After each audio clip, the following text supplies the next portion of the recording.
Hey y'all, welcome to Kamira's Kitchen. Today I'm going to show you how to make the most delicious pecan pie bark covered in some chocolate. Oh my goodness guys, this recipe is perfect for your Christmas cookie exchanges, just some holiday get-togethers, or just whenever you just want it, honey. Okay, you ain't gotta be ashamed, baby. This recipe is so easy and it's going to be made extra delicious with pecans from the Pecan Pantry.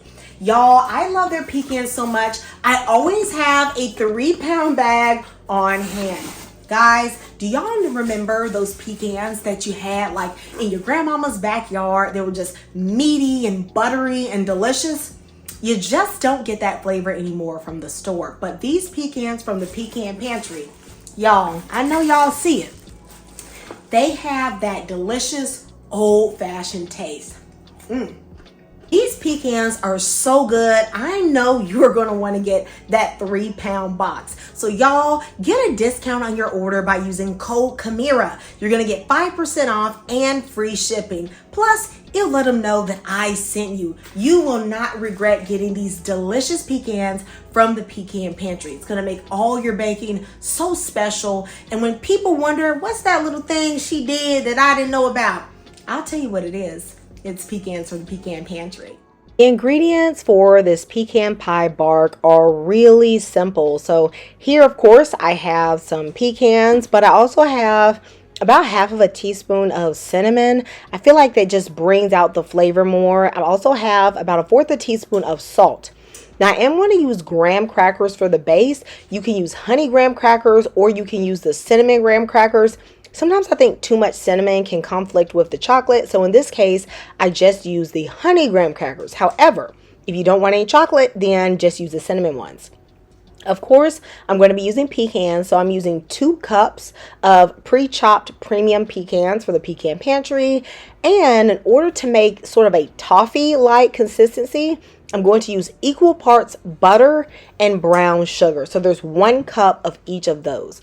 Now for a little flavor, you don't have to do this. I'm going to be using some vanilla infused bourbon. Okay, y'all. So I have a baking tray and I have lined it with foil. Now there are 2 options you can go with. If you want your toffee to be a little bit on the thinner side like me, then you can use a full-size baking dish. However, if you like a thicker layer of toffee, then you can use a smaller baking dish and you can have less graham cracker at the bottom. And of course, that is going to make your syrup that you make a bit thicker. So you can choose whatever it is you like to do. I'm going to butter the foil and then I'm going to break a few of the graham cracker pieces in half and I'm just going to stick them all up in those corners. Now I'm going to be using a heavy bottom saucepan and I'm going to put in 2 sticks of butter. This is unsalted butter. However, if you use salted, then don't add any additional salt to this recipe. I'm also going to put in 1 cup of brown sugar. There needs to be equal parts butter and sugar in order to make this toffee-like consistency. I'm going to allow the sugar to melt and then I'm going to let it bubble for about 3 minutes. I'm going to stir it from time to time just to make sure it is not burning. Now I didn't sit here and stir it continually for 3 minutes. I turned the temperature down to kind of a medium low and I let it bubble and then I stirred it just to make sure it was not sticking. If you over stir, the toffee can harden, kind of gritty and crystallize. I'm going to be totally honest with you. That has never stopped me from eating it when that has happened. Okay, so that's just a tip, but you do what you want to do. Okay. Once the 3 minutes are up, I'm going to put in the cinnamon and the salt and then put in the 2 cups of chopped pecans. I'm going to mix those in. And I'm going to allow them to cook for 30 seconds with this sugar mixture that we have made. I'm going to cut off the eye and then put in 2 tablespoons of bourbon and also 2 teaspoons of vanilla extract. I mean, the vanilla extract is optional, but it also ain't because you need that flavor. Okay. And now, while the mixture is hot, and it does need to be hot, okay, you want to spread it all over your graham crackers. If you have decided to use less graham crackers, of course, the toffee and pecan mixture is going to be a bit more concentrated. but I'm going to use the whole baking sheet. So I'm going to spread this out as evenly as possible. What you're going to find is that some of the toffee mixture is going to seep down between the cracks of the graham crackers, and that is what you want.